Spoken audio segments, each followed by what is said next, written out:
인공 서핑장 웨이브파크가 들어선 거북섬, 유령섬이라는 오명까지 붙은 곳인데요. 경기 시흥시의 거북섬이 대선 최대 쟁점으로 번졌습니다. 이재명 더불어민주당 후보는 지난 24일 경기 시흥 유세 현장에서 거북섬에 인공 서핑장 웨이브파크를 유치한 건 자랑이다며 기업을 유치하고 인허가부터 건축 완공까지 단 2년 만에 해냈다고 강조했습니다. 이재명 후보가 대표적인 치적으로 홍보하자 국민의힘과 개혁신당에선 강하게 비판하고 있는데요.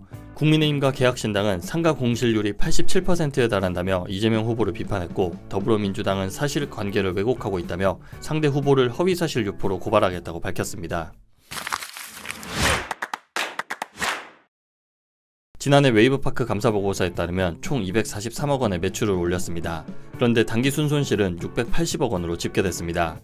2024년 손실액 176억 원과 비교하면 4배 가까이 손실폭이 커진 셈입니다. 지난해 영업이익도 마이너스 28억 원으로 전년도 마이너스 114억 원에 이어 2년 연속 마이너스를 기록했습니다. 웨이브파크는 2020년부터 2022년까지 부동산 개발로 이익을 크게 거뒀습니다. 2021년과 2022년 영업이익은 각각 1,646억 원, 1,542억 원에 달했습니다. 웨이브파크가 5년 동안 거둬들인 매출액은 8,800억 원입니다. 하지만 인공서핑장 입장 수익은 그 중에 260억 원, 3%대에 불과합니다. 매출 대부분은 용지 매출과 생활형 숙박시설, 레지던스 분양에서 발생했습니다. 부동산 수익 의존도가 높았는데 분양 이후엔 손실이 나기 시작한 겁니다. 시흥 웨이브파크는 2022년 10월 개장했습니다. 약 16만 6,623제곱미터의 서핑 면적을 자랑합니다. 아시아 최초, 세계 최대 규모의 인공 서핑장입니다. 이곳은 연중 15도에서 17도 수온을 유지해 사계절 서핑이 가능합니다. 단순히 워터파크를 넘어 총 사업비 3조 6,400억 원 규모의 시와 MTV, 멀티 테크노밸리, 해양레저 복합단지의 핵심 시설로 설계됐습니다. 거북섬은 한때 세계 최대 규모 인공 서핑장이 들어서며 해양 레저 산업의 대표 사업지로 주목받았습니다. 대원 플러스 그룹의 자회사인 웨이브파크가 운영하고 있는데요.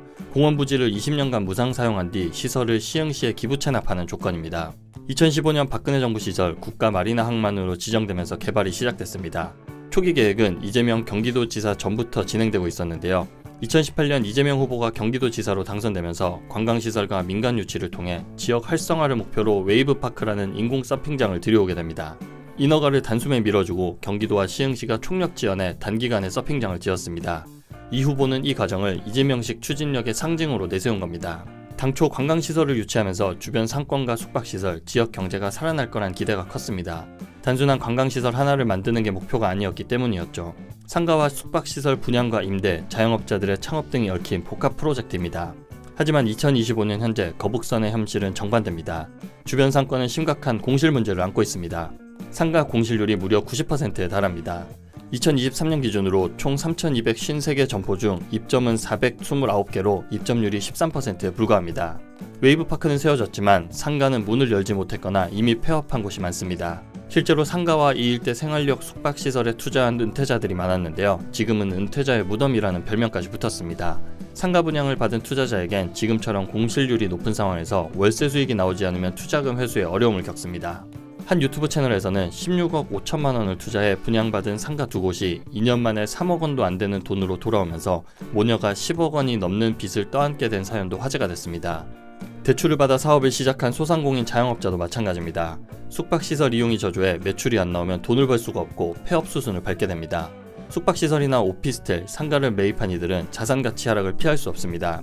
개장 당시엔 세계 최대 규모의 인공 서핑장이라는 타이틀로 화제를 모았지만 이후 코로나19 여파와 접근성 문제, 주변 인프라 부족 등으로 실제 방문객은 기대에 못 미치는 수준입니다. 교통 접근성 문제도 컸습니다. 서울에서 오기도 멀고 인근 대중교통 인프라도 부족하기 때문입니다.